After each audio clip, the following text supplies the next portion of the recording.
What's up, pod? It's me. Today we're reacting to watchmojo.com. This is an amazing checkout site for amazing reviews or top tens or whatnot. Today we're going to share the top worst animated movies based on video games. Let's go.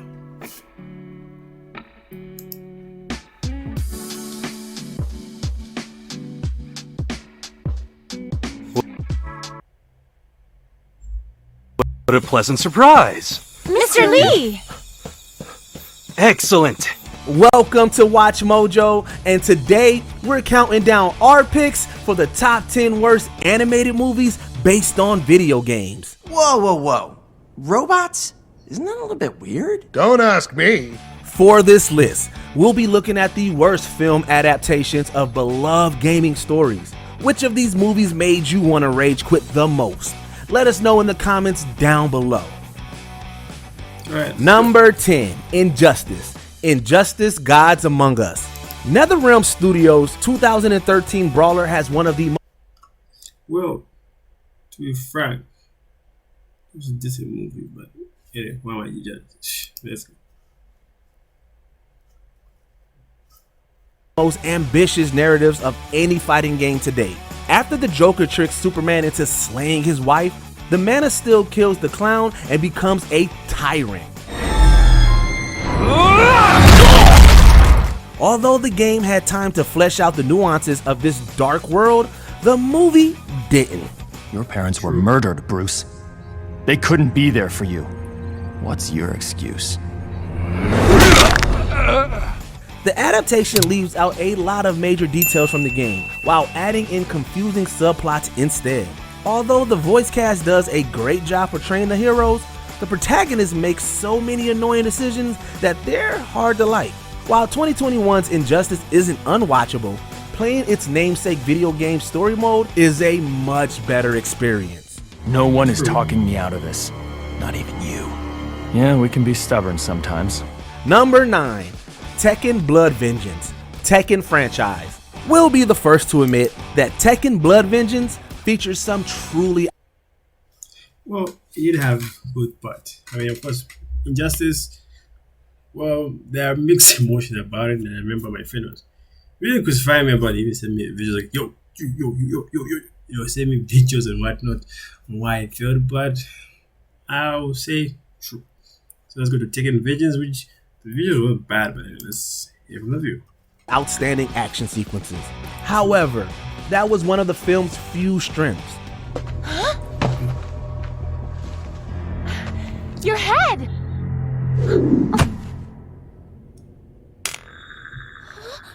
I have been programmed to destroy you. Despite having nearly 2 decades of lore to pull from, the movie tries to make an original story.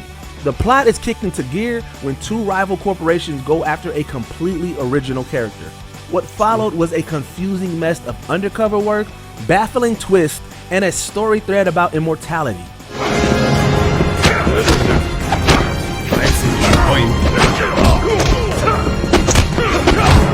The convoluted narrative made the complex video game history of the Mishima family seem simple. In the end, the filmmakers would have been better off focusing on fight scenes in a tournament story than going for a plot we're still trying to wrap our heads around. Excellent! Number 8. Heavenly Sword. Heavenly Sword. When this film tried too hard to be a Is actually a film for this? Huh. Yeah. faithful adaptation, the results were anything but heavenly.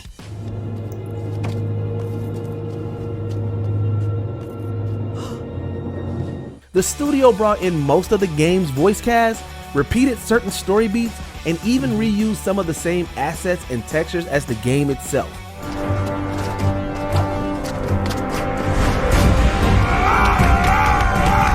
This made the entire experience feel like a long-winded video game cutscene. Unfortunately, Okay. the story of protagonist Nariko's journey with a mystical sword isn't that compelling. The narrative is full of cliches and predictable turns.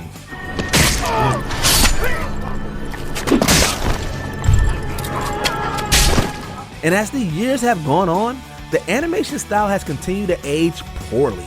In the end, being able to play Heavenly Sword is 1,000 times more fun than watching the movie.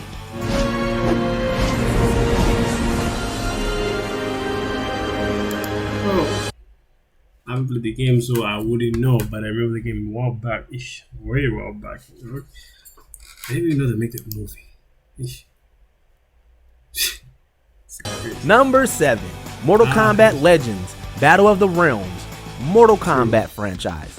Some fighting game adaptations suffer because they don't include enough beloved characters. But this Mortal Kombat movie has the exact opposite problem. I've come to negotiate a surrender. The tiny humans wish to surrender. After starting with mainstays like Liu Kang and Raiden, the film crams in about 20 other named characters. Trying to fit their personalities, twists, and deaths into under 90 minutes was an instant fatality to the movie's potential.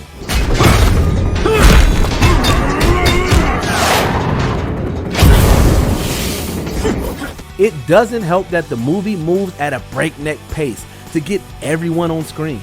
Despite containing a few violent and edgy fight scenes, Battle of the Realms plays it frustratingly safe with the tried and true tournament narrative.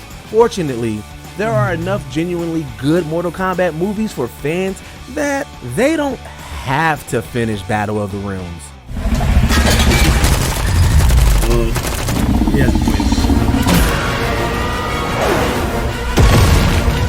Number 6, Dragon Quest, Your Story, Dragon Quest V. While translating this RPG to the big screen, the writers seem to keep all the key elements. Everything from the plot to the characters was kept pretty intact. Unfortunately, the writers couldn't capture it all in one go. Robots? Isn't that a little bit weird? Don't ask me. There was just no way to fully adapt the sprawling story of Dragon Quest V into a 2-hour film. As a result, Your Story blitzes through plot points at a comical pace.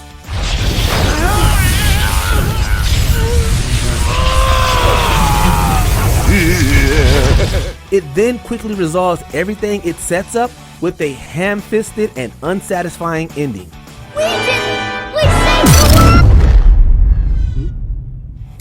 Suffice it to say, this isn't Dragon Quest V in any way that counts.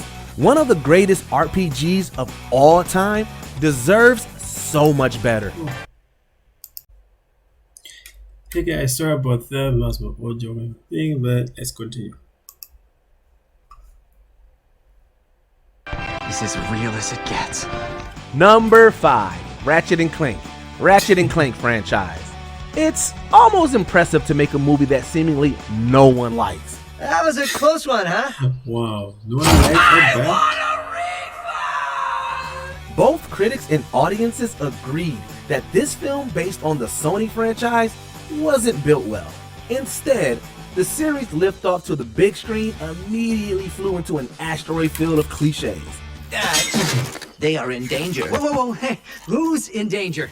It's full of generic threats of planetary destruction and selfish heroes. While the video game franchise is often praised for its sense of humor, the movie barely inspired a single chuckle. And it also failed to capture what really works about Ratchet & Clank's dynamic. Fortunately, my piloting skills are, shall we say, slightly underdeveloped. Yeah, I think we can definitely agree on that. To make matters worse, the movie was supposed to mark a comeback for the Gramercy Pictures Company. But after the film's failure, the company closed its doors. Ouch!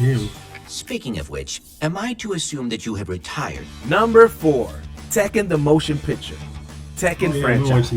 This 1990s Tekken film didn't have much of a fighting chance. Although the games it's based on have a distinct visual identity, the movie looks painfully generic. It gets even worse when the characters speak. Oh my god, that's funny. And you get awful dialogue and lackluster voice dubbing. Words like justice and truth are empty concepts that have led societies through cancerous histories. Through the ages, those who have blindly believed in these absolute truths have fought and died over empty platitudes. On top of those major drawbacks, the main protagonists don't really capture the spirits of their game counterparts. Kazuya and Jun especially feel like cheap copies of their much better and complex originals. Dumb animals.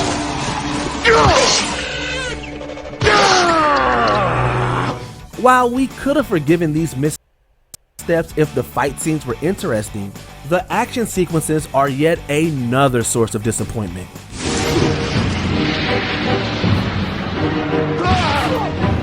The fights are slow-paced and make most of the cast look silly.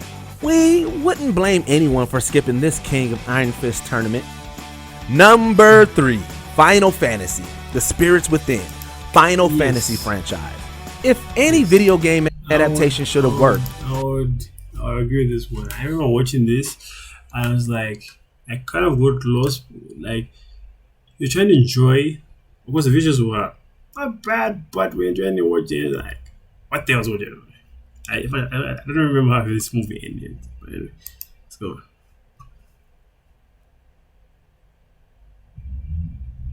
it was this one. After all, the film spent 4 long years in production and was helmed by the creator of the entire Final Fantasy series. It took 4 years? Yeesh. I get my money back.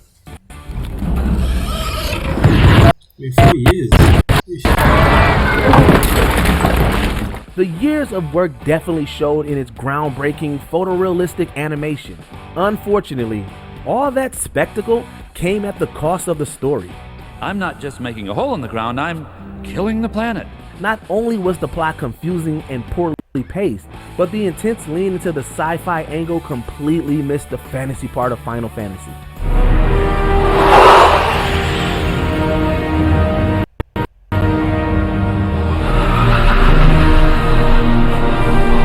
As a result, it's hard to recommend to either newcomers or longtime fans. If anything, this film's complete critical and commercial failure hurts all the worse because it could have been so much more.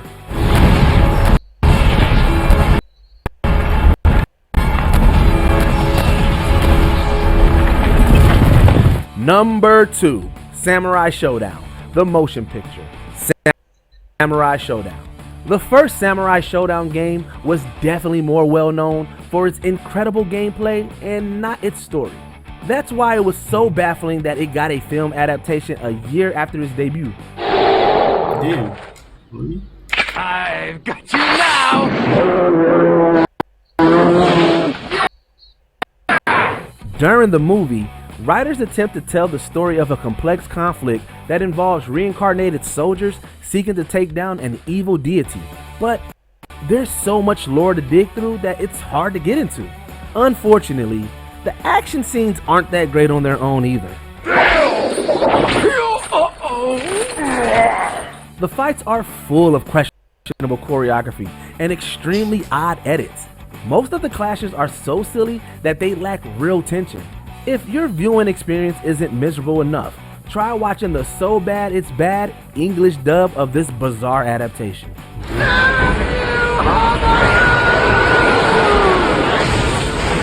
We're not scared of you anymore! Before we continue, be sure to subscribe to our channel and ring the bell to get notified about our latest videos. You have the option to be notified for occasional videos or all of them. If you're on your phone, make sure you go into your settings and switch on notifications. Number 1, the Angry Birds movie, Angry Birds franchise. Really? Angry Birds? Alright, let me hear out,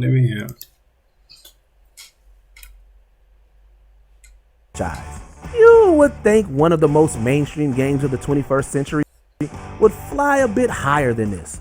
Granted, that's not entirely the birds' fault. After all, even the enemy pigs could have realized that basing an entire movie on a mobile game was a bad idea.